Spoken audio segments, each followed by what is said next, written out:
المدینة عشرا. ذکر البخاری رحمہ اللہ تعالی کتاب فضائل القرآن بعد کتاب التفسیر لأن التفسیر اہم فلہذا بدأ به فجرينا على منواله وسنته مقتدين به. وقول ابن عباس في تفسيره تفسير المهيمن إنما يريد به البخاري رحمه الله تعالى قوله تعالى في المائدة بعد ذكر التوراة والإنجيل وأنزلنا إليك الكتاب بالحق مصدقا لما بين يديه من الكتاب ومهيمنا عليه قال المهيمن الأمين قال الأمين القرآن أمين على كل كتاب قبله وفي رواية شهيدا عليه. فقال سفيان الثوري إلى آخر السند أن ابن عباس مهيمنا قال مؤتمنا وبنحو ذلك. وقال بعض الأئمة الهيمنة والحفظ والارتقاب معنى إذا ركب الرجل والشيء وحفظه وشهده. وفي اسماء الله تعالى المهيمن وهو الشهيد على كل شيء الرقيب الحفيظ بكل شيء. الحمدللہ اللہ تبارک و تعالی کی رحمت اور فضل سے اللہ پاک نے قرآن مجید کا ختم کی دولت نصیب فرمائی اور اسے اللہ تبارک و تعالی اپنے احسان و کرم سے منظور و مقبول فرما کر ہماری آخرت کے بلندی کا کامیابی کا ذریعہ بنائیں اور دین و دنیا میں فلاح کا مرتبہ عظیمہ نصیب فرما دیں. تو چونکہ مفسر رحمت اللہ علیہ نے تفسیر ابن کثیر کے ختم کرنے کے بعد آخر کے اندر فضائل قرآن پر ایک مختصر سا رسالہ مبارک بھی لکھا ہے، کیونکہ یہ قاعدہ ہے کہ جتنی اللہ تبارک و تعالی کی کتابیں نازل ہوئی ہیں پہلے انبیاء علیہم الصلوات والتسلیم پر یاد رکھیں وہ کتابیں بھی اللہ کی طرف سے منزل تھیں اور ان کی بھی بڑی شان اور بڑی عظمت ہے اور ان تمام منزل کتابوں پر ہمارا ایمان ہے. لیکن جو مرتبہ اللہ نے قرآن پاک کو عطا فرمایا ہے وہ کسی دوسری کتاب مبارک کو نہیں ملا. اس لیے علماء کرام نے سلف صالحین نے رحمہم اللہ تعالی علیہ مجمعین نے لکھا ہے، یاد رکھیں کہ جتنی کتابیں پہلی اتری ہیں وہ اللہ کی کتاب تو کہلاتی ہیں، یعنی وہ کتاب اللہ ہے. تورات جو اتری ہے اللہ کی کتاب ہے، انجیل جو نازل ہوئی ہے اللہ کی کتاب ہے، زبور نازل ہوئی اللہ کی کتاب ہے، صحائف ابراہیم علیہ السلام اترے اللہ کی کتاب ہے.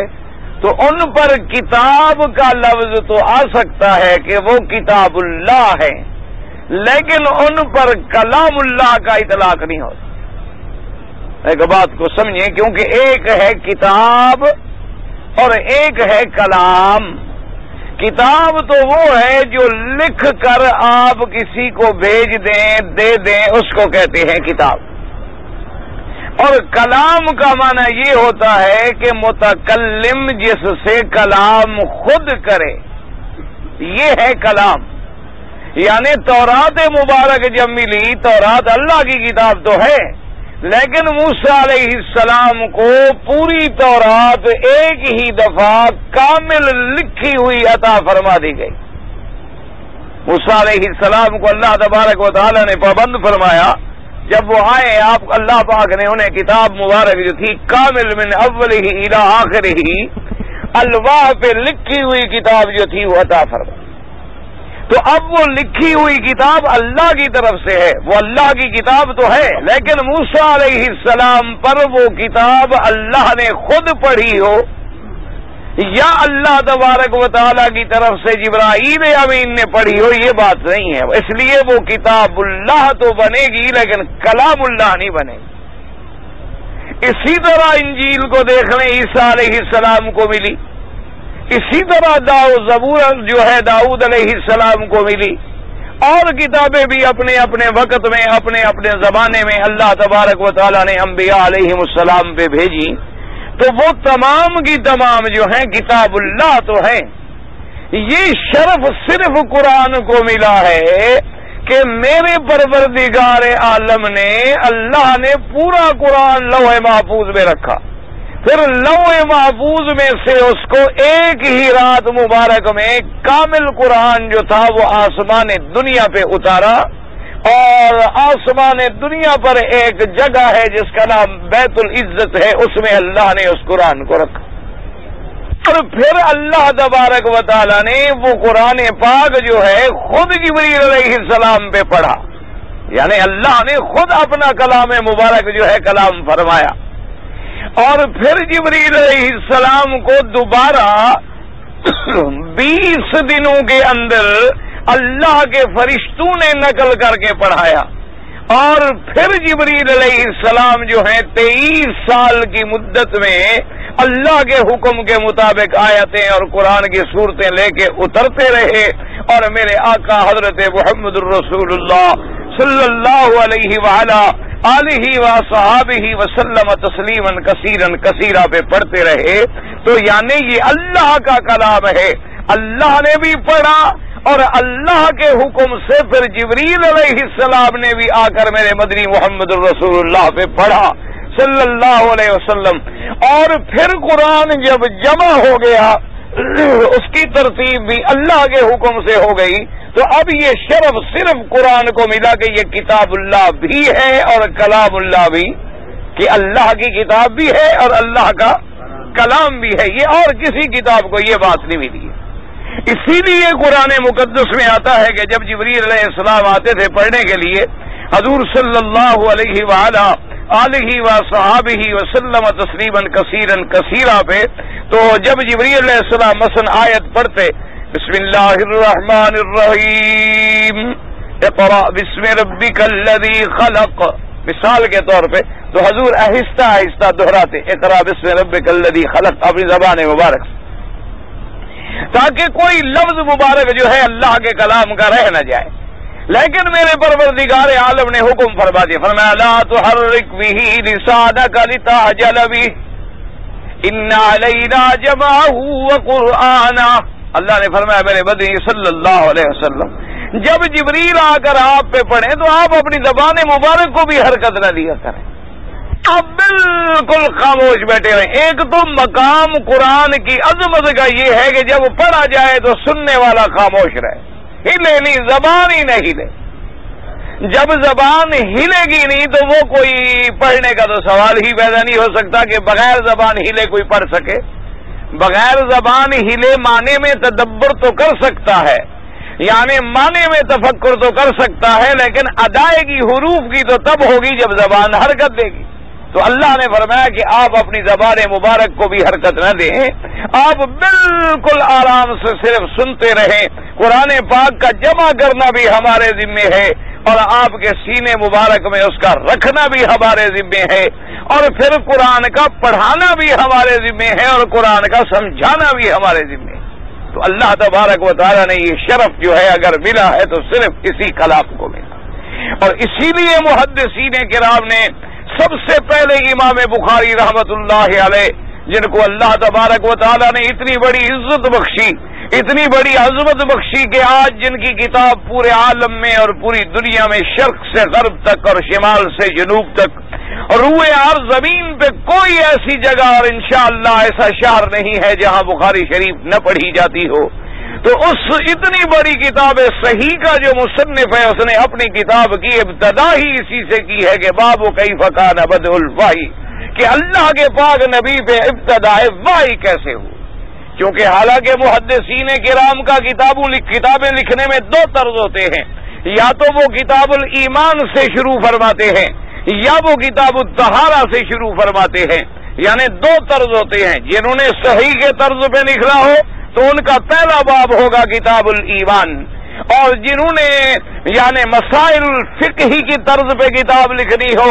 سنن کی طرز پہ کتاب لکھنی ہو، تو وہ سب سے پہلے باب رکھیں گے کتاب الطہارہ کا، جس میں وضو کے مسئلے آئیں گے، غسل کے مسئلے آئیں گے، پھر کتاب الصلاۃ آئے گی، اسی ترتیب سے ہے۔ لیکن امام بخاری رحمت اللہ علیہ نے ایک جدید اسلوب اختیار فرمایا کہ سب سے پہلے اپنے آپ پہلا باب جو رکھا تو باب کیف کان بدء الوحی، کہ اللہ کے نبی پہ وحی کی ابتدا کیسے ہوئی۔ اس سے امام بخاری رحمت اللہ علیہ نے ایک اشارہ بھی فرما دیا کہ ایمان کا جو مسئلہ ہے جب تک وحی نہ آئے تو ایمان کا مسئلہ سمجھ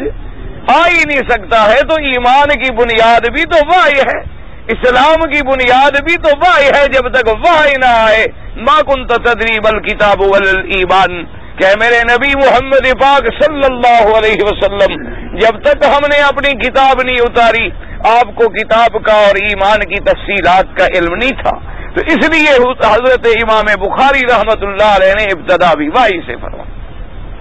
اور اسی طرح یاد رکھیں کہ بی بی عائشہ صدیقہ رضی اللہ تعالی عنہا فرماتی ہے کہ اللہ کے قرآن کی عظمت کا یہ عالم تھا، یعنی اللہ کے کلام کی عظمت کا یہ عالم تھا کہ اگر عین سردیوں کے زمانے میں اور سردیوں کی رات میں حضور پاک صلی اللہ علیہ وسلم پہ اللہ کا قرآن نازل ہوتا تو بی بی صاحبہ فرماتی ہے کہ آپ اپنا پسینہ پوچھ رہے ہوتے، آپ کے پیشانی مبارک پسینہ عرق آلود ہو جاتی تھی، اتنا یعنی اللہ کے کلام کا ایک بوجھ تھا، ایک سکل تھا۔ اب یاد رکھیں سکل کا معنی یہ نہیں ہوتا، ایک تو ظاہری بوجھ ہوتا ہے کہ کسی کے سر پہ آپ 2 من کا پتھر رکھ دیں، یہ بھی بوجھ ہے، ایک بوجھ ہوتا ہے معنوی طور پر کہ آپ دیکھتے ہیں کہ جب کوئی بڑا آدمی آ جائے تو انسان پہ کتنا حیران ہوتا ہے، ادھر بھاگ رہا ہے ادھر بھاگ رہا ہے ادھر بھاگ رہا ہے، کوئی بات بھی کرنا چاہے کہتے چھوڑے یار مجھ پہ اتنا بڑا کام آ پڑا ہے اور تم اپنی باتیں کر رہے ہو، تو وہ ایک معنوی عظمت کا بوجھ ہوتا ہے۔ تو یہ اللہ کی کلام کا ایک اثر تھا کہ اللہ کے پیغمبر بھی پسینہ پسینہ ہو جاتے تھے۔ اسی طرح صحیح احادیث مبارک میں آیا ہے کہ حضور صلی اللہ علیہ وآلہ آلہ وصحابہ وسلم تسلیما کثیرا کثیرا، اگر اپنی اونٹنی مبارک پہ سوار ہوتے اور اللہ کا قرآن نازل ہوتا تو اونٹنی اپنی گردن گرا دیتی، اور کبھی کبھی یہ بھی ہوا کہ اونٹنی کھڑی نہ رہ سکی اور بیٹھ گئی اس شکل کی وجہ سے۔ اسی طریقے سے صحابی ہے میرے آقا کے حضرت زید بن ثابت رضی اللہ تعالیٰ عنہ، وہ بھی ارشاد فرماتے ہیں کہ ایک دن آقا انعامدار رحمت للعالمین صلی اللہ علیہ وسلم کے میں قریب بیٹھا ہوا تھا، اور حضور پاک رحمت والے تھے، شفقت والے تھے، محبت والے تھے، تو آپ نے بے تکلفی سے اپنی ران مبارک میرے اوپر رکھی ہوئی تھی، اس لیے حدیث میں آتا ہے کان اقلہم تکلفا، میرے مدنی پاک کی یہ شان تھی کہ آپ تکلف نہیں فرماتے تھے، اگر صحابہ بیٹھے ہوتے درمیان میں آ کے ان کے ساتھ بیٹھ جاتے، اگر صحابہ مٹی پہ بیٹھے ہوتے تو حضور پاک بھی وہی آگے تشریف فرما ہو جاتے، اور اگر کھانے کا وقت آتا تو ہر بڑا چھوٹا شریک ہو جاتا اسی کھانے میں میرے مدنی محمد مصطفیٰ کے ساتھ صلی اللہ علیہ وعلی آلہ واصحابہ وسلم، اور میرے مدنی پاک اتنے بے تکلف بیٹھے تھے۔ صحابی فرماتی ہیں کہ آپ پہ وحی اترنی شروع ہوئی، جب وحی آنی شروع ہوئی تو مجھے محسوس ہوا کہ میری ٹانگ جو ہے وہ ٹوٹ جائے گی، اتنی ثقل تھا اس وحی کے اندر، اتنی عظمت تھی اللہ کے کلام کے اندر کہ پھر جلدی سے وحی ختم ہوئی اور حضور پاک سے وہ کیفیت مبارک جو تھی وہ ختم ہو گئی۔ تو وحی کی عظمت اور قرآن کی عظمت اور کلام اللہ کی عظمت، لیکن شرط یہ ہے کہ اس عظمت کا پتہ جو ہے صرف ان کو چلتا ہے جن کے دلوں کے اندر اللہ کے قرآن پر ایمان ہے، اور جو صحیح معنوں میں اللہ کے قرآن میں تدبر کرتے ہیں اور اللہ کے قرآن میں تفکر کرتے ہیں اور اللہ کے قرآن کو پڑھنے اور سمجھنے کی کوشش کرتے ہیں۔ اور دنیا کے اندر اور کوئی ایسی کتاب آج تک نہیں آئی، یعنی آپ قرآن کا مطالعہ کریں کہ قرآن پاک نے اپنے دشمنوں کو ایک دفعہ نہیں 4 مقام پہ تحدی کی ہے، یعنی قرآن پاک نے 4 دفعہ چیلنج کیا۔ جب مکے کے کافروں نے الزام لگایا کہ محمد عربی صلی اللہ علیہ وآلہ آلہ وصحابہ وسلم یہ اللہ کا کلام نہیں ہے بلکہ حضور پاک خود یہ کلام بناتے ہیں، یہ حضور پاک صلی اللہ علیہ وسلم کچھ عیسائیوں کے آدمی تھے، ایک آدمی کا نام جبر تھا، اسی طریقے سے 2 آدمی اور تھے، اصل میں وہ عیسائی تھے اور غلام تھے، لیکن اللہ نے مہربانی فرمائی تو وہ اسلام لے آئے۔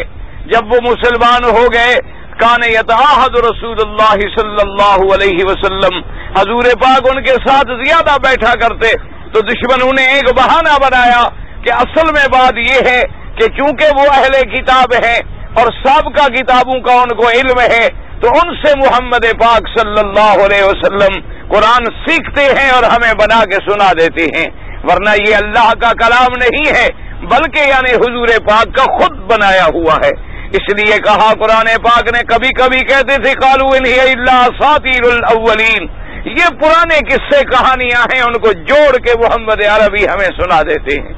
اور کبھی کیا کہتے ہیں، اساطیر الاولین اکتتبها وہی تملی علیہ بکرۃ واصیلا، یہ پرانے زمانے کی کتابیں ہیں جو آپ کے کہنے پر آپ کو لکھ کے دی جاتی ہیں اور صبح و شام آپ پر وہ قصے کہانیاں پڑھے جاتے ہیں اور آپ یاد کر کے ہمیں سنا دیتے ہیں اور پھر کہتے ہیں کہ یہ اللہ کا کلام ہے، حالانکہ یہ اللہ کا کلام نہیں ہے۔ تو اللہ تبارک و تعالی نے فرمایا کہ میرے پاک نبی صلی اللہ علیہ وسلم آپ پوری کفر کی طاقت کو چیلنج کر دیں، حالانکہ حضور پاک نے تو اس وقت جو موجود تھے کفار ان کو خطاب کیا، لیکن اس کے لفظ مبارک عام ہیں، قیامت تک کے لیے قرآن کی یہ تحدی اور چیلنج موجود ہے۔ سب سے پہلی تحدی کیا تھی؟ قل ان اجتمعت الانس والجن الا ان یاتوا بمثل هذا القرآن لا یاتون بمثلہ ولو کان بعضهم لبعض ظہیرا، اللہ نے فرمایا تمام دنیا کے انسان اور جن اگر اکٹھے ہو جائیں، تمام دنیا کے انسان مل کر اور جن مل کر زور لگائیں تو اللہ کے قرآن کا مقابلہ نہیں کر سکتے اور نہ قرآن کے مقابلے پہ کوئی قرآن لا سکتے ہیں۔ تو پہلا چیلنج کیا ہوا کہ تمام دنیا کے انسانوں اور جنوں، اگر تمہیں اللہ کے کلام پر شک ہے تو مل کر خدا کے قرآن کے مقابلے پہ قرآن بنا ڈالو، تم بھی ایک قرآن لے آؤ اللہ تبارک و تعالیٰ کے کلام کے مقابلے پر۔ تو پہلی تحدی یہ ہوئی، جب اس میں بھی ناکام ہوئے کون قرآن کے مقابلے پہ قرآن بنا کے لے آئے؟ تو اب جناب اللہ تبارک و تعالی نے فرمایا کہ میرے مدنی ان کو پھر چیلنج کرو، ان کو پھر کہو کہ فاتوا بعشر سور مثلہ مفتریات، اگر تم سارا قرآن نہیں بنا سکتے ہو تو چلو 10 صورتیں تو بنا لو۔ تم اگر 114 صورت بنانے پہ تم مقابلہ نہیں کر سکتے، کیونکہ قرآن پاک کے اندر تقریباً 114 صورتیں ہیں جو مفسرین نے اور قراء کرام نے رحمہم اللہ علیہم اجمعین نے جمع کی ہیں، تو چلو ہم تمہیں چیلنج کرتے ہیں کہ تم 10 صورتیں تو بنا کے لے آؤ، اور فاتوا بعشر سور مثلہ، اور یہ بھی ضروری نہیں ہے کہ بڑی صورتیں ہوں، چلو تم چھوٹی 10 صورتیں بنا کر مقابلے پر لے آؤ، لیکن کون 10 صورتیں بھی بنا کر مقابلے پہ لے آئے؟ اس کے بعد اللہ تبارک و تعالی نے فرمایا کہ آمنہ کے لال محمد عربی صلی اللہ علیہ وسلم اب آپ دشمنوں کو پھر چیلنج کریں کہ قرآن کا تم کو مقابلہ کیا گیا، تم قرآن کے مقابلے پہ قرآن بھی نہ لا سکے، اور تم قرآن کے مقابلے پہ 10 صورتیں بھی نہ لا سکے، چلو اب ہم تمہیں ایک اور چیلنج دیتے ہیں کہ فاتوا بسورۃ من مثلہ وادعوا شہداءکم من دون اللہ ان کنتم صادقین، تمام دنیا کے انسانوں کو اکٹھا کر لو اور اللہ کے قرآن کے مقابلے پہ صرف ایک سورت لے آؤ۔ اگر اللہ کے قرآن کے مقابلے پہ تم ایک سورت بھی بنا لو پھر کہہ سکتے ہو کہ محمد عربی بھی بناتے ہیں۔ اگر حضور پاک بناتے ہیں، محمد پاک بھی تو عربی ہیں، آپ بھی تو قریشی ہیں، آپ بھی تو ہاشمی ہیں، آپ بھی تو مکہ اور حجاز میں پیدا ہوئے ہیں، آپ کی لغت مبارک بھی عربی ہے، تم بھی عربی ہو، تمہارے اندر بھی بڑے بڑے شعراء ہیں، تمہارے اندر بھی بڑے بڑے فصحاء اور ادباء ہیں، تو فاتوا بسورۃ من مثلہ، اللہ کے قرآن کے مقابلے پہ ایک سورت لے آؤ۔ جب اس کا بھی جواب نہ ہو سکا، اللہ نے فرمایا میرے نبی اب ان کو پھر چیلنج کریں اور کہیں فلیاتوا بحدیث مثلہ، اگر تم ایک سورت بھی نہیں بنا سکتے چلو ایک چھوٹی سی آیت ہی بنا کر لے آؤ۔ تو اللہ تبارک و تعالی نے 4 دفعہ قرآن مقدس میں تحدی کی کہ فلیاتوا بحدیث مثلہ، اللہ کے قرآن کے مقابلے پر تم ایک بات بنا کر لے آؤ، تم ایک آیت بنا کے لے آؤ۔ لیکن ساری دنیا عاجز ہو گئی، ساری کفر کی طاقتیں سرنگو ہو گئی، لیکن اللہ کے کلام کے مقابلے پہ کوئی قرآن نہ بنا سکا۔ اسی لیے کتابوں میں یہ واقعہ موجود ہے کہ ایک دن دارالندوہ میں تمام رؤسائے کفار قریش، ان کے بڑے بڑے سردار اور صنادید اکٹھے ہوئے اور کہنے لگے کہ خدا جانے اللہ کے نبی یہ پتہ نہیں کیا کلام پڑھتے ہیں، پتہ نہیں اس میں جادو ہے، ایسا اثر ہوتا ہے کہ سننے والا جو ہے وہ آپ کا گرویدہ اور غلام بن جاتا ہے۔ ولید بن المغیرہ نے کہا کہ بات سنو، تم سب جانتے ہو کہ تم سب لوگوں سے میں زیادہ سمجھدار ہوں، میں زیادہ علم رکھنے والا ہوں اور میں زیادہ فصاحت و بلاغت کو سمجھتا ہوں، تم بیٹھ جاؤ اور میں جاتا ہوں حضور اکرم صلی اللہ علیہ وسلم کے پاس، اور آج ہم فیصلہ کر دیتے ہیں، میں آ کر تمہیں بتاتا ہوں کہ یہ کیا بات ہے، کیا واقعی یہ اللہ کا کلام ہے یا یہ کلام خود حضور نے بنایا ہے یا یہ کوئی سحر کی قسم ہے یا کوئی کہانت کی قسم ہے۔ تو ولید بن المغیرہ آیا حضور پاک صلی اللہ علیہ وسلم کی خدمت میں اور آ کر حضور سے بات کی۔ حضور صلی اللہ علیہ وسلم نے اس کی پوری باتیں سنی۔ سننے کے بعد آپ نے فرمایا کہ ولید تم بیٹھ جاؤ، تم نے بات کی تو میں نے سنی ہے، اب میں بھی تمہیں سناتا ہوں جو اللہ نے مجھ پہ قرآن نازل کیا ہے۔ تو حضور صلی اللہ علیہ وسلم نے قرآن مقدس پڑھنا شروع فرمایا۔ ابھی آپ نے 4 یا 5 آیتیں مبارک پڑھی تھیں کہ ولید کانپنے لگ گیا اور کہنے لگا بس کریں حضور، آگے مجھ میں سننے کی طاقت بھی باقی نہیں رہی ہے، اور اس کے بعد سیدھا واپس گھر چلا گیا۔ لوگوں نے پوچھا کہ کیا تم نے محسوس کیا؟ کہتا ہے خدا کی قسم ہے یہ کسی بندے کا کلام نہیں ہو سکتا، یہ کلام تو ایسا ہے کہ اس کلام کے اندر ایک مٹھاس ہے، اور اس کلام کے اندر ایک تر و تازگی ہے، اور اس کلام کے اندر ایک بہار ہے، اور اس کلام کے اندر ایک جامعیت ہے، اور اس کلام کے اندر ایک کمال ہے، ایک ایک لفظ جو ہے وہ دلوں میں اترتا چلا جاتا ہے۔ مجھے یقین ہے کہ یہ اللہ کا کلام ہو سکتا ہے، کسی بندے کا کلام نہیں ہو سکتا۔ اب دشمنوں کے پاس کوئی بات نہیں تھی، صرف یہ تھا کہ اچھا معلوم ہوتا ہے کہ تم بھی حضور کے دین کی طرف مائل ہو گئے ہو، لیکن قرآن کا مقابلہ پھر بھی نہ کر سکے۔ اسی طریقے سے جب سورۃ مبارک آئی انا اعطیناک الکوثر فصل لربک وانحر ان شانئک هو الابتر، تو جب اس سورۃ مبارک کو بڑے بڑے شعراء نے سنا تو انہوں نے بیک زبان ہو کر اعتراف کیا کہ واللہ لیس ھذا من کلام البشر، کہنے لگے خدا کی قسم ہے یہ کسی بندے کا کلام نہیں ہو سکتا۔ تو یہ شرف جو ملا ہے تو صرف اللہ کے قرآن کو ملا ہے۔ اب کافروں کا ایک اعتراض یہ تھا کہ لولا نزل علیہ جملۃ واحدہ، ان کا ایک اعتراض یہ تھا کہ بھائی اگر یہ اللہ کا قرآن ہے، اگر یہ اللہ کا کلام ہے تو اللہ نے پورے کا پورا کیوں نہیں اتارا؟ یعنی پہلے الف سے لے کر یہ تک پورا قرآن ایک دفعہ حضور پاک صلی اللہ علیہ وسلم پہ نازل ہو جائے۔ اس شبہے کی وجہ کیا ہے؟ یعنی انہوں نے یہ اعتراض کیوں کیا؟ اس کی وجہ یاد رکھو یہ تھی، انہوں نے کہا کہ دیکھو تورات اتری ہے تو پوری اتری ہے، انجیل اتری ہے تو پوری اتری ہے، زبور اتری ہے تو پوری اتری ہے، تو جب اللہ کی سابقہ کتابیں پوری اتری ہیں اور اللہ کا قرآن پورا نہیں اترا تو معلوم ہوا یہ اللہ کا کلام نہیں ہے، اور اگر یہ اللہ کا کلام نہیں ہے تو پھر نعوذ باللہ حضور پاک اللہ کے نبی نہیں، کیونکہ نبوت کا سب سے بڑا معجزہ جو ہے وہ تو اللہ کا قرآن ہے۔ تو جو آدمی قرآن کا منکر ہوگا وہ رسالت محمد الرسول اللہ صلی اللہ علیہ وسلم کا بھی منکر ہوگا۔ تو انہوں نے کہا کہ لولا نزل علیہ القرآن جملۃ واحدہ، اور اس اشتباہ کی ایک دوسری وجہ یہ تھی، انہوں نے کہا کہ دیکھو بات سنو، جب اللہ کے پیغمبر فرماتے ہیں کہ میرا اللہ علام الغیوب ہے، میرا رب علیم ہے، میرا رب بصیر ہے، میرا رب جو ہے وہ خبیر ہے، تو جب اس کو ساری باتوں کا پتہ ہے تو پھر قرآن تھوڑا تھوڑا کیوں اتارا؟ سارا قرآن اکٹھا اتار دیتے۔ تو یہ جو تھوڑا تھوڑا اتر رہا ہے اس سے تو معلوم یہ ہوتا ہے نعوذ باللہ کہ خدا کو پتہ نہیں تھا کہ کل کیا ہوگا اور پرسوں کیا ہوگا۔ اگر اللہ کی یہ ساری چیزیں علم میں تھی تو ایک ہی دفعہ قرآن حضور پہ نازل کیوں نہ ہو گیا؟ تو اس لیے کافروں نے ایک اور شبہ ڈالا، تو میرے اللہ پاک نے جواب میں ارشاد فرمایا کذالک لنثبت به فؤادک ورتلناه ترتیلا، کہ میرے مدنی صلی اللہ علیہ وسلم اگر ہم قرآن پاک کو اکٹھا بھی اتارتے تو یہ ایمان نہ لے آتے، ہم نے تھوڑا تھوڑا اتارا تب بھی یہ ایمان نہیں لے آئے۔ کیوں؟ اصل بات تو یہ ہے کہ قرآن کا اعجاز ایسا ہے کہ جس کا کوئی مقابلہ نہ کر سکے، تو جب تم تھوڑے کا مقابلہ نہ کر سکے یہ بات تو پکی ثابت ہو گئی نا کہ یہ اللہ کا کلام ہے۔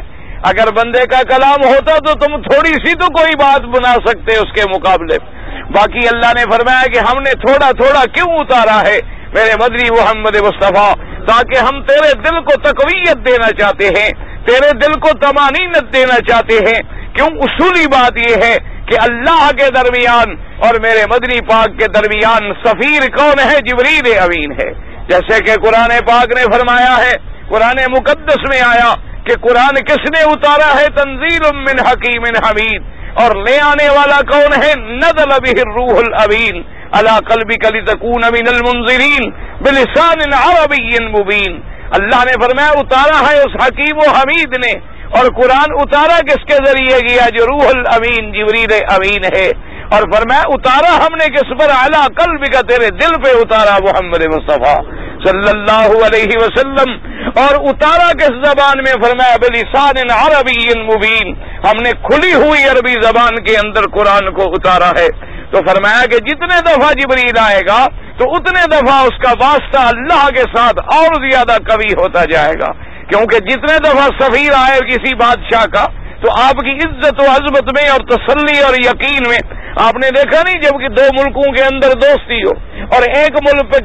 کبھی خدا نہ کرے کوئی مصیبت پڑ جائے تو اب دوسرے ملک کے بادشاہوں کے سفیر دوڑتے ہیں، صبح آ رہے ہیں، شام آ رہے ہیں، رات آ رہے ہیں، دن آ رہے ہیں، کیونکہ وہ تسلی کا باعث بنتے ہیں۔ اللہ نے فرمایا ہم اگر چاہتے تو ایک دفعہ ہی قرآن اتار دیتے، لیکن یہ تسلی اور یہ تعلق نصیب نہ ہوتا کہ جب بھی حضور کو ضرورت ہوئی اللہ نے جبریل اتار دیا۔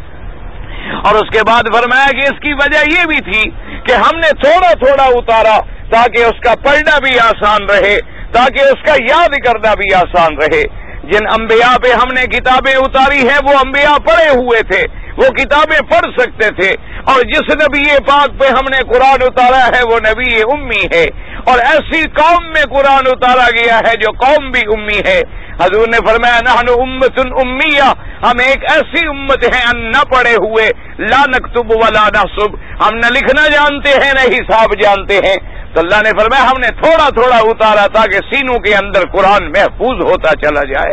اور فرمایا ہم نے قرآن کو تھوڑا تھوڑا اتارا تاکہ جتنے دفعہ قرآن اترے گا ایمان والوں کا ایمان زیادہ ہوتا چلا جائے گا۔ وَإِذَا تُلِيَتْ عَلَيْهِمْ آيَاتُهُ زَادَتْهُمْ إِيمَانًا وَهُمْ عَلَى رَبِّهِمْ يَتَوَكَّلُونَ، اور جو کافر ہیں وہ اپنے کفر میں بڑھتے ہوئے چلے جائیں گے۔ تو یہ عظمت بھی ملی ہے تو قرآن مقدس کو ملی ہے۔ اور یاد رکھیں اسی طرح میرے اللہ نے اسی قرآن پاک کے بارے میں فرمایا کہ ہم نے جو قرآن اتارا ہے وہ ہدایت ہے، ہم نے جو قرآن اتارا ہے وہ رحمت ہے، ہم نے جو قرآن اتارا ہے وہ موعظت ہے، ہم نے جو قرآن اتارا ہے اس میں عبرت ہے، ہم نے جو قرآن اتارا ہے اس میں انذار ہے، اور فرمایا ہم نے جو قرآن اتارا ہے وہ محیمن ہے۔ اب مسئلہ یہ ثابت ہوا کہ محیمن کس کو کہتے ہیں؟ تو علماء نے فرمایا کہ اصل میں تو محیمن جو ہے یہ اللہ کے اسماء میں سے ایک نام مبارک بھی ہے، المحیمن۔ اللہ تبارک و تعالیٰ کے اسماء جیسی آتی ہیں ان اسماء میں سے، جیسے اللہ والرحمن والرحیم، اسی طرح اللہ کے اسماء میں ہے المحیمن۔ اسی طرح اللہ کے اسماء تو معنی اس کا ہے حفاظت کرنے والا۔ تو معنی یہ ہوا کہ قرآن جو ہم نے اتارا ہے گویا وہ تمام سابقہ کتابوں کی حفاظت کرنے والا ہے، تمام سابقہ کتابوں کی تصدیق کرنے والا ہے، اور تمام سابقہ کتابوں پر وہ گواہی دینے والا ہے، اور تمام سابقہ کتابوں پر وہ رقیب اور شہید ہے۔ تو یہ شرف بھی ملا ہے تو قرآن پاک کو ملا ہے۔ اور اسی طرح علماء کرام نے لکھا کہ ہر کتاب اتری اس کے بعد اور کتاب آئی، جیسے ہر نبی آیا اور اس کے بعد اور نبی آیا، یہ شرف بھی اللہ کے قرآن کو ملا ہے کہ جس کے نازل ہونے کے بعد پھر نہ کوئی کتاب آئے گی، نہ رسول آئے گا، نہ نبی آئے گا، جس کے بعد نہ کوئی شریعت آئے گی۔ اور اسی طرح یاد رکھیں علماء نے فرمایا کہ سابقہ کتابیں اگر دیکھیں تو جیسے اس زمانے کے نبی ایک قوم کی طرف بھیجے جاتے تھے، جیسے موسیٰ علیہ السلام کو ایک قوم کی طرف بھیجا گیا، عیسیٰ علیہ السلام کو ایک قوم کی طرف بھیجا گیا، صالح علیہ السلام کو ایک قوم کی طرف بھیجا گیا، شعیب علیہ السلام کو ایک قوم کی طرف بھیجا گیا۔ یہ شرف ملا ہے حضرت محمد مصطفیٰ کو کہ آپ کو کسی قوم کے لیے نہیں بھیجا گیا، آپ کو کسی نسل کے لیے نہیں بھیجا گیا، آپ کو صرف عرب کے لیے نہیں بھیجا گیا، آپ کو صرف عجم کے لیے نہیں بھیجا گیا، بلکہ آپ کو رہتی دنیا اور قیامت تک تمام مخلوقات انس و جن کے لیے بھیجا گیا۔ تو اس لیے پہلی کتابوں کا خطاب بھی قوموں کی طرف ہوتا تھا کہ یا فلان، یا بنی اسرائیل، یا عاد، یا سمود، یا قوم مدین، لیکن جب قرآن آیا تو اس کا خطاب بھی عام آیا، یا ایھا الناس اعبدوا ربکم الذی خلقکم، یہ پورے عالم کی دعوت کے لیے آیا۔ اور اسی لیے علماء نے لکھا کہ اگر آپ قرآن پہ غور کریں، اول سے لے کر آخر پہ غور کریں، تو قرآن میں کیا ہے؟ قرآن میں مسئلہ الہ ہے، مسئلہ توحید ہے، قرآن میں مسئلہ نبوت اور رسالت ہے، قرآن میں مسئلہ معاد حشر اور نشر ہے، اور قرآن میں قصص الانبیاء والمرسلین ہے، اور قرآن میں وعد ہے، قرآن میں وعید ہے، قرآن میں انذار ہے، قرآن میں تبشیر ہے، قرآن میں تعزیر ہے، قرآن میں احکام ہیں، قرآن میں سیاست مدن ہے، قرآن پہ اقوام عالم کی اقتصادیات کا سبق ہے، اور قرآن مقدس جو ہے وہ پوری رہتی دنیا تک عالم کے امن کے لیے ایک دستور عالمی ہے، جس کا آج تک نہ دنیا مقابلہ کر سکی ہے، نہ قیامت تک مقابلہ کر سکے گی۔ تو یہ شرف بھی ملا ہے تو اللہ تبارک و تعالیٰ کے قرآن کو ملا ہے، اور یہ قرآن مقدس کا کمال ہے، اور اس کے پڑھنے کی اتنی بڑی فضیلت ہے۔ حدیث مبارک میں آیا کہ جب بندہ میری کلام کو پڑھتا ہے، حدیث میں آتا ہے کہ حضور نے فرمایا کہ جب آدمی ایک حرف قرآن کا پڑھتا ہے، اس کی 10 نیکیاں لکھ دی جاتی ہیں اور 10 گناہ اس کے گر جاتے ہیں۔ اور آپ نے فرمایا لا یکن لم یکن الف لام میم،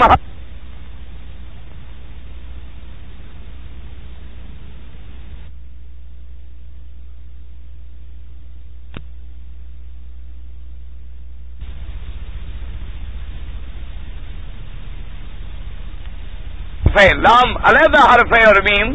علیحدہ حرف ہے۔ تو کیا معنی؟ یعنی اتنے پڑھنے پر 30 نیکیاں ملی اور 30 گناہ جو تھے وہ ختم ہو گئے۔ اور اسی طرح حدیث مبارک میں آتا ہے کہ جب قرآن پڑھا جاتا ہے نزل بہم السکینہ، اللہ کی رحمتیں اس کے اوپر نازل ہو جاتی ہیں۔ اور اسی طرح حدیث مبارک میں آتا ہے کہ جب قرآن پڑھا جاتا ہے اللہ کے فرشتے اپنے پروں کے ساتھ آگے سایہ کر کے اس مجلس میں کھڑے ہو جاتے ہیں۔ اور اسی طرح حدیث مبارک میں آیا، ایک صحابی نے کہا کہ یا رسول اللہ صلی اللہ علیہ وآلہ وسلم تسلیما کثیرا کثیرا، کہ میں مجاہد آدمی ہوں، اور پھر ہم غریبوں کا کیا ہوتا ہے، پرانے سے کوٹھے اور کمرے اور جھوپڑے ہوتے ہیں، وہاں میرا گھوڑا بھی بندھا ہوا تھا، اور میں تہجد کے لیے قرآن پڑھ رہا تھا، اور میرا ایک چھوٹا بچہ بھی سو رہا تھا۔ اب میں جوں قرآن پڑھنا شروع کرتا تو گھوڑا اپنے پاؤں مارنے شروع کر دیتا، ڈرنا شروع کر دیتا، پھر میں آہستہ کر دیتا قرآن پاک، لیکن پھر میرا جی چاہتا کہ میں قرآن کو زور سے پڑھوں، پھر میں قرآن پاک کو ذرا زور سے پڑھتا تو بس اب گھوڑے نے جناب پھر اچھلنا شروع کر دیا۔ تو اسی طرح میں ڈرتا رہا کہ کہیں اس کا پاؤں میرے بچے کو نہ لگ جائے، مجھے سمجھ نہیں آئی، حالانکہ میں ہمیشہ پڑھتا رہتا ہوں۔ حضور پاک نے فرمایا جب تم قرآن پڑھ رہے تھے اللہ کے فرشتے اتر رہے تھے اور گھوڑا ڈر رہا تھا۔ تو اللہ تبارک و تعالیٰ کا قرآن جب پڑھا جاتا ہے تو اللہ کے فرشتے نازل ہو جاتے۔ اسی طرح ایک روایت اسرائیلیہ میں آیا ہے کہ ایک آدمی مر گیا، اس کے بچے کو جب قرآن پڑھنے کے لیے مسجد میں بٹھایا گیا تو اس نے شروع کیا بسم اللہ الرحمن الرحیم، حالانکہ روایت اسرائیلی ہے، اللہ جانتا ہے اس کے صدق اور کذب کے بارے میں۔ تو اللہ پاک نے فرشتوں کو حکم دیا کہ اس بچے کے باپ پر جو عذاب ہو رہا ہے قبر میں عذاب بند کر دو۔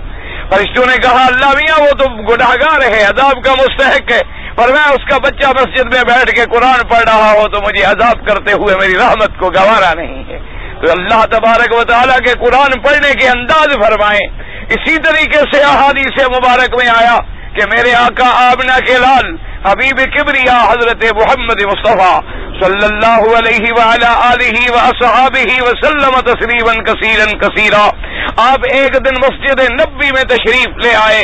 آگے دیکھا تو صحابہ 2 جماعتوں میں بیٹھے ہوئے ہیں، ایک جماعت جو ہے وہ تو ذکر میں مشغول ہے اور ایک جماعت جو ہے وہ قرآن کی تعلیم و تعلم میں مشغول ہے۔ حضور پاک صلی اللہ علیہ وسلم نے فرمایا کلاکما علی خیر، تم دونوں جماعتیں الحمدللہ خیر اور بہتری پہ ہو، تم بھی اللہ کا ذکر کر رہے ہو، لیکن فرمایا انما بعثت معلما، فرمایا چونکہ اللہ نے مجھے معلم بنا کے بھیجا ہے میں قرآن پڑھنے والوں کے ساتھ بیٹھوں گا۔ تو حضور پاک صلی اللہ علیہ وعلی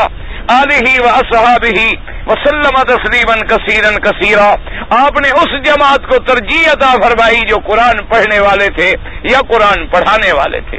اور اسی طریقے سے حضور پاک صلی اللہ علیہ وسلم نے قرآن مقدس میں آیا ہے، حالانکہ آپ اندازہ فرمائیں حضور کتنے رحمت للعالمین ہیں، آپ کے نعوذ باللہ پتھر آپ کے خلاف برسائے گئے، آپ کے دندان مبارک شہید ہوئے، آپ کے رخسار مبارک میں خود کے ساتھ زخم آیا، حضور صلی اللہ علیہ وسلم کے پاؤں مبارک خون سے بھر گئے، حضور صلی اللہ علیہ وسلم کے صحابہ کو ٹکڑے ٹکڑے کر ڈالا گیا، لیکن میرے آقا نے کبھی شکایت نہیں کی، کبھی بد دعا نہیں دی،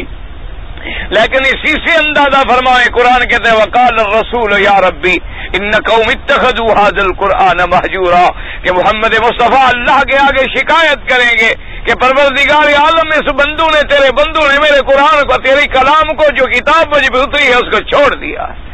قال الرسول یا ربی ان قوم اتخذوا هذا القرآن مہجورا، کہ یہ قوم ایسی ہے جنہوں نے قرآن کو چھوڑ دیا۔ قرآن کو چھوڑ دینے کے دو معنی ہیں، یاد رکھو۔ ایک قرآن کو چھوڑ دینے کا معنی یہ ہے کہ قرآن کا انکار کر دے، یعنی قرآن کو نہ مانے کافر ہو گیا۔ ایک قرآن کو چھوڑ دینے کا معنی یہ ہے کہ قرآن کو مانتا ہے، اللہ کی کلام بھی مانتا ہے، اللہ کی کتاب بھی مانتا ہے، لیکن قرآن پہ عمل نہیں کرتا، تو گویا اس نے بھی قرآن کو چھوڑ دیا ہے۔ اسی لیے ایک حدیث مبارک میں آتا ہے، حضور صلی اللہ علیہ آلہ وصحابہ وسلم تسلیما کثیرا، اللہ کے کروڑوں صلاۃ و سلام ہوں، جب حضور کا نام آئے تو آپ کے نام پہ درود شریف پڑھ لیا کریں، تاکہ اس مبارک ختم قرآن پاک کی اس عظیم تقریب میں جو اللہ نے ہمیں اپنے گھر میں نصیب فرما دی، کہ اللہ تبارک و تعالیٰ نے مسجد الحرام ہو اور ایک جمعہ پہ آپ نے سورۃ الناس کی تفسیر الحمدللہ سن لی، اور اس جمعہ پہ الحمدللہ آپ نے فضائل قرآن، چونکہ میں نے کل جب کتاب پڑھی تھی تو مفسر نے آخر میں ایک تمنا کی تھی کہ جو میں نے آخر میں تتمہ لکھا ہے کتاب والوں کو چاہیے کہ اس کو بھی پڑھے، کیونکہ انہوں نے ایک اتنی بڑی خدمت کی ہے، تو اس لیے ہم نے کہا کہ ایک دو دن ہم مفسر رحمت اللہ علیہ کے، تاکہ جو ثواب ان کو ملے گا ہم بھی اس میں حصے دار ہوں گے، کیونکہ قاعدہ ہے کہ آدمی مر جاتا ہے لیکن اس کا علم جو چھوڑا ہوا ہے اس کے لیے قیامت تک ذریعہ بن جاتا ہے ثواب کا۔ تو اس لیے فرماتی ہیں حضور پاک صلی اللہ علیہ وسلم، آپ نے فرمایا کہ من علق مصحفہ، آپ نے فرمایا جو آدمی قرآن کو اوپر اونچی جگہ پہ لٹکا دے، ولم یتعاہدہ، نہ تو قرآن کو پڑھے اور نہ قرآن میں نظر ڈالے اور نہ قرآن پہ عمل کرے، آپ نے فرمایا جی ابھی یوم القیامت متعلقا بہ، قیامت والے دن وہ بندہ آئے گا اور وہ قرآن اس کے گلے میں ہوگا اور اس کو پکڑ کے قرآن اللہ کی دربار میں لائے گا اور کہے گا اقض بینی و بین ھذا، کہے گا پروردگار عالم میرے اور اس بندے کے درمیان میں فیصلہ کریں جس نے مجھے دنیا میں چھوڑ دیا تھا، کہ اس نے مجھے اونچی جگہ پہ لٹکا دیا، اس نے مجھے غلافوں میں بند کر کے رکھ دیا، اس نے میری عزت صرف یہ کی کہ مجھے چوم لیا یا سینے سے لگا لیا، لیکن اس نے نہ تو کبھی قرآن پڑھا ہے، نہ اس نے قرآن میں تدبر کیا ہے، اور نہ اس نے قرآن پہ عمل کرنے کی کوشش کی ہے۔ اور اسی طرح علماء کرام نے فرمایا کہ یاد رکھو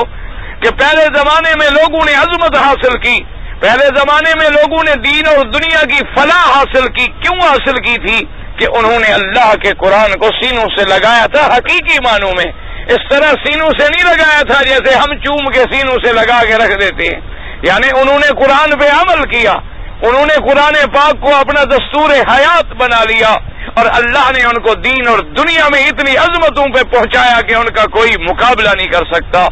اور آخر کے اندر ہم مسلمان کیوں ذلیل ہوئے؟ کہ ہم نے اللہ کے قرآن کو چھوڑ دیا۔ اسی لیے اقبال نے بھی کہا تھا کہ وہ معزز سے زمانے میں مسلمان ہو کر، اور ہم خوار ہیں آج تارے کے قرآن ہو کر، کہ ہم آج دنیا میں کیوں خوار ہیں؟ کہ ہم نے اللہ کے قرآن کو چھوڑ دیا ہے، اللہ کے قرآن کو ہم نے طاقوں کی زینت بنا دیا ہے، اللہ کے قرآن کو ہم نے مساجد کے اندر رکھ دیا ہے، اللہ کے قرآن کو ہم نے گھروں کے اندر سجا دیا ہے، اللہ کے قرآن کو ہم نے کاروبار کا ذریعہ بنا دیا ہے۔ بعض مولوی قرآن بیچ کے روٹی کھاتا ہے، بعض مولوی قرآن کے احکام بدل کے اپنے عہدے حاصل کرتا ہے،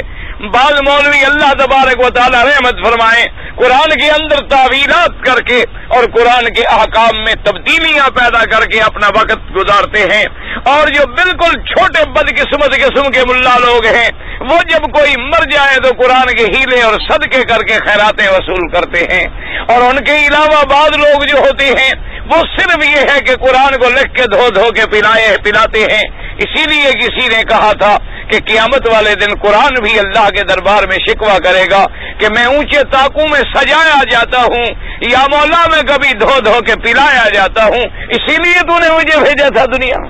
اسی لیے تو نے اپنے پاک نبی محمد مصطفیٰ پہ قرآن نازل فرمایا تھا کہ کبھی کوئی اسے دھو کے پلا ڈالے اور کبھی کوئی صدقہ اور ہیرا اور اسکات کر ڈالے، اور کبھی قرآن کو چادروں کو رکھ کے اور نیچے سے بندوں کو گزار ڈالے، اور کبھی قرآن کا تعویذ بنا کے اس کو امام ضامن کے طور پہ باندھ ڈالے۔ قرآن تو اس لیے آیا تھا کہ یتلو علیہم آیاتک ویعلمہم الکتاب والحکمت ویزکیہم انک انت العزیز الحکیم۔ قرآن تو اس لیے آیا تھا اس کی تلاوت کی جائے، قرآن اس لیے آیا تھا اس کا علم حاصل کیا جائے، قرآن اس لیے آیا تھا کہ اس سے اپنے دلوں کو مانج ڈالا جائے، قرآن اس لیے آیا تھا کہ وہ ہم پہ حکومت کرے، قرآن اس لیے آیا تھا کہ وہ ہمارا ہر لحاظ سے آخری فیصلے کی کتاب ہو کہ جس کے بعد کوئی دنیا کی طاقت کسی اور طرف رجوع نہ کر سکے، کہ جیسے حضرت امیر المؤمنین سیدنا عمر رضی اللہ تعالی عنہ کی خدمت میں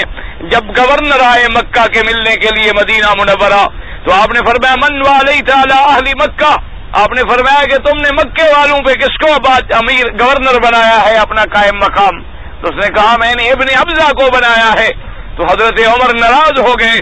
آپ نے فرمایا تمہیں پتہ نہیں کہ مکے والے اہل اللہ ہیں؟ مکے والے تو اہل اللہ ہیں جو اللہ کے گھر میں رہتے ہیں، ان پر تم نے ایک ایسے آدمی کو بنا دیا ہے، وہ تو غلام ہے، وہ تو بالکل موالی میں سے ہے۔ تو اس نے کہا ہاں میں جانتا ہوں کہ وہ موالی میں سے ہے، لیکن حضرت عمر وہ قرآن کا بڑا عالم ہے، وہ قرآن کا بڑا حافظ ہے اور قرآن کے بڑے سمجھنے والا ہے۔ تو روایت میں آتا ہے فبکا امیر المؤمنین عمر، حضرت عمر رضی اللہ تعالی عنہ رو پڑے، اور آپ نے فرمایا صدق رسول اللہ، میرے پاک نبی نے سچ فرمایا تھا، ان اللہ یرفع بہذا الکتاب اقواما ویضع بها آخرین، اللہ تبارک و تعالی اس قرآن سے بعض قوموں کو، چھوٹی قوموں کو اونچا کر دے گا اور بعض اونچوں کو ذلت اور کار مذلت میں ڈال دے گا۔ اسی طرح جیسے قرآن نے فرمایا یضل بہ کثیرا ویہدی بہ کثیرا، کہ قرآن پاک کے پڑھنے سے بہت لوگ گمراہی میں پڑ جائیں گے اور بہت لوگ جو ہیں وہ ہدایت یافتہ ہو جائیں گے۔ تو اللہ تبارک و تعالی نے ایسی کلام اور ایسی کتاب اور ایسا مقام حضور پاک کو عطا فرمایا کہ جس کا مقابلہ قیامت تک نہیں ہو سکتا، اور نہ جس کے بعد قیامت تک کوئی کلام آئے گا۔ تو اس لیے مفسر رحمت اللہ علیہ نے بھی آخر کے اندر فضیلت قرآن کے بارے میں کچھ روایات مبارک نقل فرمائی ہیں۔ تو فرمایا اس قرآن کو ایک لقب یہ بھی ملا، کیا ہے؟ کتاب مہیمن علیہ، ایک لقب یہ بھی ملا مصدقا لما بین یدیہ۔ مہیمن کا معنی ہے حفاظت کرنے والا، مہیمن کا معنی ہے رقیب اور محافظ، مہیمن کا معنی ہے امین، اور مہیمن کا معنی ہے گواہی دینے والا۔ اور اسی طرح قرآن میں مصدقا لما بین یدیہ، ایک ایسی کتاب ہے کہ جو آپ سے پہلی کتابیں گزری ہیں ان کی تصدیق کرنے والی ہے، ان کی صحیح باتوں کی تصدیق کرنے والی ہے، اور جو اس کے اندر تحریف ہے اس کو علیحدہ کر دینے والی ہے۔ اسی لیے حضور پاک صلی اللہ علیہ وسلم نے فرمایا، آپ نے فرمایا میں اپنی امت کو وصیت کرتا ہوں، میں اپنی امت کو نصیحت کرتا ہوں، فرمایا میں تم میں دو چیزیں چھوڑ کے جا رہا ہوں، اگر تم نے ان دو چیزوں کو مضبوطی کے ساتھ پکڑ لیا اور ان کو سینوں سے لگا لیا اور ان پر تم عمل کرتے رہے تو تم کبھی گمراہ نہیں ہوگے۔ صحابہ نے پوچھا حضور وہ کون سی دو چیزیں ہیں؟ فرمایا کتاب اللہ و سنتی، اللہ کے قرآن کو اور محمد مدنی کی سنت کو۔ فرمایا یعنی اللہ کے قرآن کو اور میری سنت کو اگر تم نے پکڑ لیا، اگر تم نے ان کو سینوں سے لگا لیا، اگر تم نے ان پر محافظت کر لی، تو فرمایا لن تضلوا بعدی ابدا، کہ قیامت تک پھر تم گمراہی میں نہیں پڑو گے۔ شرط یہ ہے کہ کتاب اللہ اور سنت رسول اللہ پر صحیح معنوں میں عمل پیرا ہو جاؤ۔ اسی لیے حدیث مبارک میں بھی آتا ہے کہ حضور پاک صلی اللہ علیہ وسلم آپ نے فرمایا جو آدمی قرآن پڑھ کے بھلا دے وہ سب سے بڑے گناہ کا ارتکاب کرتا ہے۔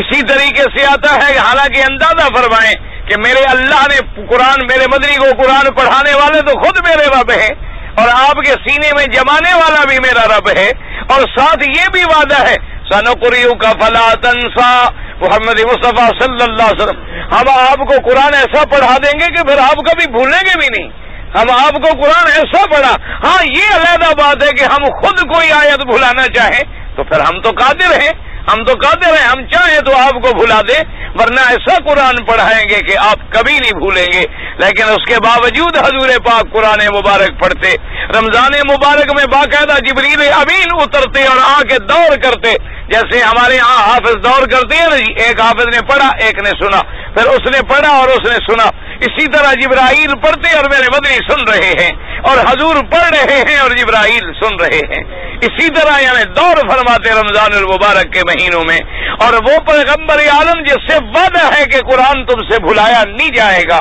اسی لیے آپ نے فرمایا، حضور نے یاد رکھو کہ قرآن سینوں سے اتنا جلدی نکل جاتا ہے. آپ نے مثال دی، آپ نے فرمایا شد تفسی من الابل، کہ جیسے تم اونٹ کے پاؤں سے رسہ نکال لو اور اس کو جنگل میں کھڑا کر دو تو تھوڑی دیر میں وہ جنگل پھلانگتے پھلانگتے کہیں پہنچ جائے گا. پر میں اگر تم قرآن کو نہیں پڑھا کرو گے، اگر قرآن کی تم حفاظت نہیں کرو گے تو قرآن بھی سینوں سے اسی طرح نکل جائے گا.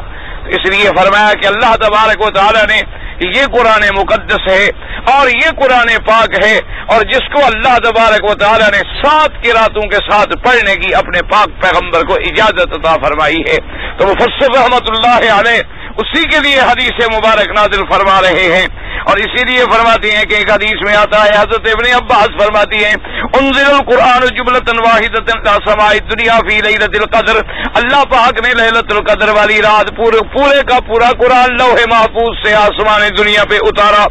ثم نزل بعد ذلك في 20 سنة ثم قرأ وقرآنا فرقناه لتقرأه على الناس على مكث ونزلناه تنزيلا. هذا اسناد صحيح.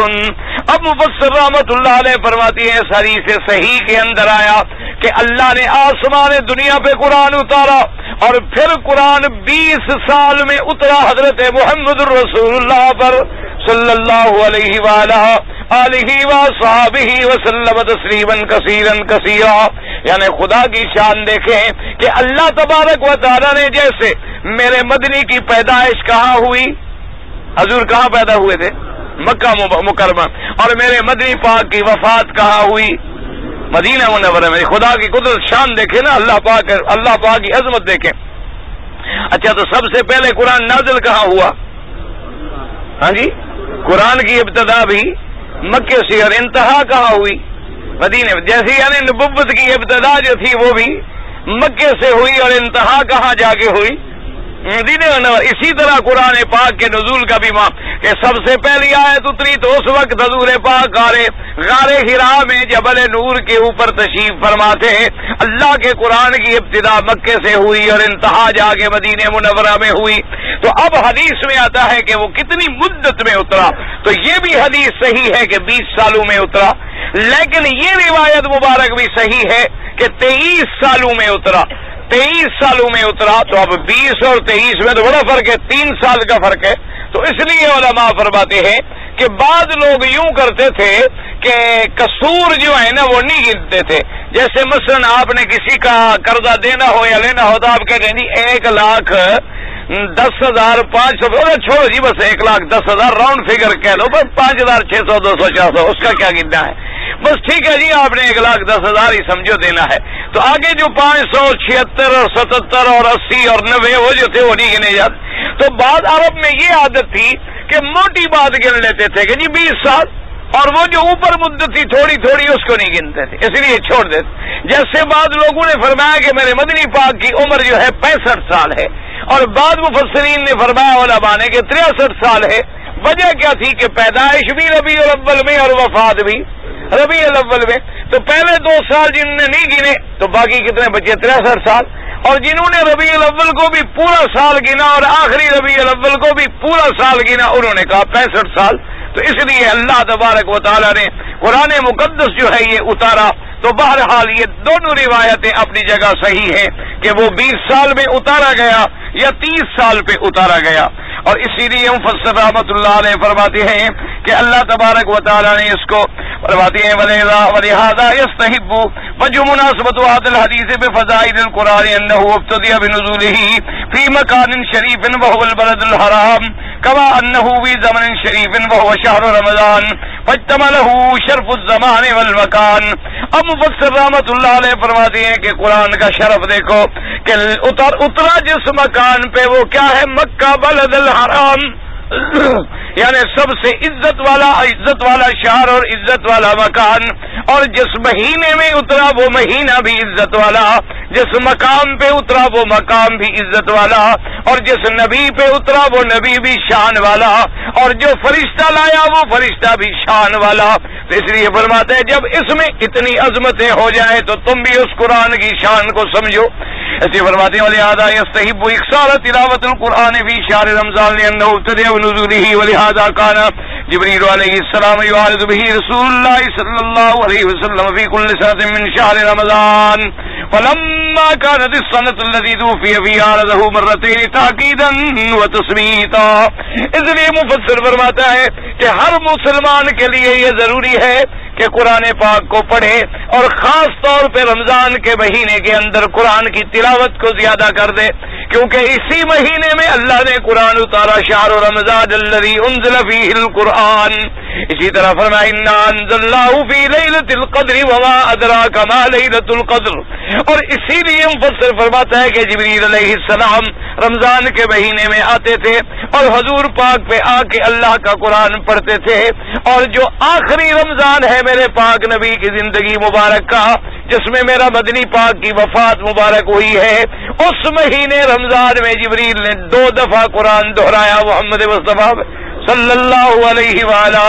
آلہ وصحبہ وسلم تسلیما کثیرا کثیرا۔ اور اسی طرح قرآن پاک کو اللہ تبارک و تعالی نے اتنا عظمت بخشی، اتنا شرف بخشا۔ اچھا پھر یاد رکھیں، پھر قرآن کے 2 حصے ہو گئے، ایک حصہ مکی کہلایا اور ایک حصہ مدنی کہلایا، یعنی جو ہجرت سے پہلے قرآن اترا ہے وہ صورتیں مکی کہلائیں گی، اور جو ہجرت کے بعد قرآن اترا ہے وہ صورتیں جو ہے مدنی کہلائیں گی۔ اور اسی طرح مفسر رحمت اللہ علیہ نے یعنی ایک واضح بات ہو گئی، اور ایک حدیث پاک میں آتا ہے وقال البخاری رحمہ اللہ تعالی حدثنا موسیٰ ابن اسماعیل قال حدثنا معتمر قال سمعت ابی نبی عثمان قال انبئت ان جبریل علیہ السلام اتى النبی صلی اللہ علیہ وسلم وعنده ام سلمہ فقال النبي صلى الله عليه وسلم من هذا كما قالت هذا دهيا فلما قام قال والله ما حسبته الا اياه واتى سمعت خطبه النبي صلى الله عليه وسلم بخبر جبريل او كما قال۔ اب مفسر رحمت اللہ علیہ فرماتی ہیں کہ کبھی کبھی جبریل علیہ السلام جو ہے حضور پہ جب نازل ہوتے تو آپ دہیا کلبی صحابی کی شکل میں آتے تھے۔ ایک دفعہ جبریل آئے، بی بی ام سلمہ بھی بیٹھی ہوئی تھی، بی بی صاحبہ فرماتی ہے میں نے یہی سمجھا کہ دہیا کلبی ہیں، لیکن جب حضور نے خطبہ دیا، آپ جب ممبر پہ کھڑے ہوئے تو آپ نے فرمایا نزل جبریل مجھ پہ ابھی جبریل آئے تھے، تو پھر ہمیں پتا چلا کہ وہ جبریل ہے۔ دہیا کلبی بھی حضور کے صحابی تھے اور بڑے جمال والے صحابی تھے اور بڑے خوبصورت صحابی تھے۔ بعض روایات میں ان کے احوال زندگی میں آتا ہے کہ وہ اپنے چہرے مبارک پہ کپڑا ڈال لیتے تھے کوئی عورت فتنے میں مبتلا نہ ہو جائے، یعنی اللہ نے ان کو اتنا حسن اور جمال دیا تھا، وہ خود پردہ کر کے چلتے تھے تاکہ کسی عورت کو نظر پڑے اور بلا وجہ اس کے دل میں کوئی خطرات پیدا نہ ہو جائے۔ تو حضرت جبریل بھی دہیا کلبی کی شکل میں آ جاتے تھے۔ اسی طرح بعض آثار میں آتا ہے ایک دفعہ حضرت جبریل علیہ السلام آئے دہیا کلبی کی شکل میں، حضرت حسن حسین رضی اللہ عنہما چھوٹے بچے تھے، انہوں نے سمجھا کہ دہیا ہے، اور دہیا جب آتے تھے تو حضرت حسن حسین کے لیے کوئی کھجور لے آئے، کوئی میٹھی چیز لے آئے، تو حضرت حسن حسین آئے دوڑے ہوئے اور جبریل کو پکڑ لیا کہ کھجور لے آؤ۔ تو اب ان کے پاس کھجور وجور تو تھی نہیں، وہ تو آسمانوں سے اترے ہوئے فرشتے تھے۔ تو حضور نے فرمایا ٹھہرو ٹھہرو اللہ کے بندے کیا سمجھ رہے، دہیا نہیں ہے، یہ تو جبریل ہے۔ تو اس لیے مفسر رحمت اللہ علیہ نے فرمایا کہ جبریل علیہ السلام جو سفیر ہیں بین یدی اللہ عز وجل، اللہ کے درمیان اور محمد الرسول اللہ، اللہ کے پیغمبر کے درمیان میں، اس لیے قرآن فرماتا ہے انہ لقول رسول کریم ذی قوت عند ذی العرش مکین مطاع ثم امین۔ اور اسی طرح ایک حدیث مبارک میں آیا نبی ہریرہ رضی اللہ تعالی عنہ قال قال النبی صلی اللہ علیہ وسلم ما من الانبیاء نبی الا اوتی ما مثله وابن علیہ البشر وانما كان الذي اوتیت وحیا اوحاه الله الی فارجو ان اکون اکثرهم تابعا یوم القیامہ. حضور پاک نے فرمایا پہلے جتنے پیغمبر آئے جو کچھ ان پہ اللہ نے اتارا اسی کے مطابق لوگ ایمان میں آئے. اللہ نے جو مجھ پہ وحی بھیجی ہے یعنی جو مجھے عظیم کتاب عطا فرمائی ہے قرآن، فرمایا اس سے میں امید کرتا ہوں کہ قیامت میں میرے ماننے والے تمام نبیوں کے ماننے والوں سے بھی زیادہ ہوں گے، یعنی میری امت جو ہے وہ زیادہ ہوگی اور سب امتوں سے افضل ہوگی. تو دعا کریں اللہ پاک ہمیں بھی قرآن پاک کے پڑھنے پر اور عمل کرنے کی توفیق عطا فرمائے. حادثے کی وجہ سے میں کنکریاں خود نہ مار سکا جب مینا میں تھا تو میں نے اپنے خلاصہ یہ ہے کہ بہرحال میں نے اپنی کنکریاں کسی دوسرے ساتھی کو دی اور وکیل بنا کے اس نے ماری. ٹھیک ہے، آدمی اگر معذور ہو جائے، بیمار ہو جائے یا ایسے حادثات ہو جاتے ہیں اور وہ اپنا وکیل بنا دے اور اس کی طرف سے کوئی دوسرا کنکریاں جا کے مار دے تو کوئی گناہ نہیں ہے. ٹھیک ہے، لیکن ایک بات کا خیال کیا کریں، جس کو وکیل بنائے اس کو بھی مسئلے کی سمجھ ہو کہ وہ پہلے اپنی کنکریاں مار کے پھر ان کی طرف سے کنکریاں مارے، اور پھر جب کنکریاں مارے تو ایک ایک کر کے مارے، یوں نہیں کہ ساتھ ایک دفعہ پھینک دے. اگر سات کو ایک دفعہ پھینکا جائے تو پھر ایک کنکری شمار ہوتی ہے، وہ 7 شمار نہیں ہوتی. اس لیے ان کو بھی سمجھا دیا کریں. سنت مؤکدہ اور غیر مؤکدہ کے پڑھنے کا پڑھنا اسی طرح جیسے مؤکدہ پڑھتے ہو ویسے غیر مؤکدہ پڑھ. مانا یہ ہے کہ اس کے بارے میں زیادہ تاکید آئی ہے، اس کے بارے میں ذرا کم تاکید آئی ہے، بس یوں سمجھ لیں، ورنہ پڑھنے کا وہی طریقہ ہے جو ہر سنت کے پڑھنے کا طریقہ ہے. ہمارے ہاں جو بینکوں میں نفع نقصان کے کھاتے ہیں اگر اس میں ہم اپنا اکاؤنٹ کھلوائیں، دیکھو جی گزارش یہ ہے کہ یہ سود جو ہے نا یہ بڑا خطرناک مسئلہ ہے. اس لیے حضور نے فرمایا اس کے کھانے والے پر بھی لعنت، لینے والے پر بھی لعنت، دینے والے پر بھی لعنت، لکھنے والے پر بھی لعنت، لکھوانے والے پر بھی لعنت، گواہی دینے والے پر بھی لعنت. اور اللہ نے فرمایا کہ جس نے اللہ اور اللہ کے رسول سے جنگ کرنی ہو وہ سودی کاروبار کرے. تو اس لیے یہ مسئلہ ہے بڑا سخت. بہرحال اللہ کے کعبے میں بیٹھ کر آپ کے ملک میں جو نفع نقصان کا کھاتا ہے میں اس پہ مطمئن نہیں ہوں. فرق اتنا ہے کہ اندر وہی شراب ہے، اوپر نام شراب الصالحین ہے بس، ورنہ بالکل وہی سودی کاروبار ہے، صرف نام بدل دیا. جیسے وسکی کے اوپر آپ لکھ دیں شرابن طہورا تو اب وہ حلال تو نہیں ہو جائے گی نا، وہ اندر تو وہی بلا ہے، وہ حرام رہے گی. اس لیے نفع نقصان کے کھاتے کا معنی یہ ہوتا ہے ہمیں پتہ ہو ہمارا پیسہ کہاں لگا ہے اور اس میں کتنا مضاربت ہوئی ہے. کہ اسلام نے 3 راستے بتائے ہیں، نظام مضاربت، نظام مشارکت، نظام مرابحہ. ان 3 کے علاوہ جو طریقے ہیں وہ سب تقریباً غلط ہیں. آپ کے ملک میں صرف نام ہے کہ یہ اسلامی کھاتا ہے اور یہ غیر اسلامی کھاتا ہے. جیسے طلاق نکاح کا بھی تو آپ کے پاس اسلامی قانون ہے، اسلامی آئلی قوانین کہ خاوند جب طلاق دے اپنی بیوی کے ساتھ چیئرمین کو بھی طلاق دے، وہ بھی تو اسلامی بیوی اس کی ہے، طلاق چیئرمین دے گا. کیا جی جب تک یونین کونسل فیصلہ نہ کرے طلاق مؤثر نہیں ہوتی. خدا کے بندے طلاق منہ سے نکلی مؤثر ہو گئی، وہ تو گولی ہے نکلی اور لگ گئی، اور کون ہے پھر اس کو روکنے والا ہے اس کے فیصلے کرنے. ہاں قاعدہ یہ تھا کہ کوئی طلاق دینا چاہتا ہے وہ طلاق نہ دے، پہلے چیئرمین یونین کونسل کو کہتا کہ جی ہمارے جھگڑے ہو گئے، کہیں ایسا نہ ہو کہ ہماری طلاق ہو جائے، آپ ہمارے لیے ثالثی مقرر کرا کے سلو کروائیں. وہ سلو کروا دیتا، طلاق نہ ہوتی. اور اگر سلو نہ ہوتی وہ کہتا بھی سلو نہیں ہو سکتی، بس اب طلاق دو اور جان چھوڑو، پھر طلاق ہو جاتی. تب تو بات تھی،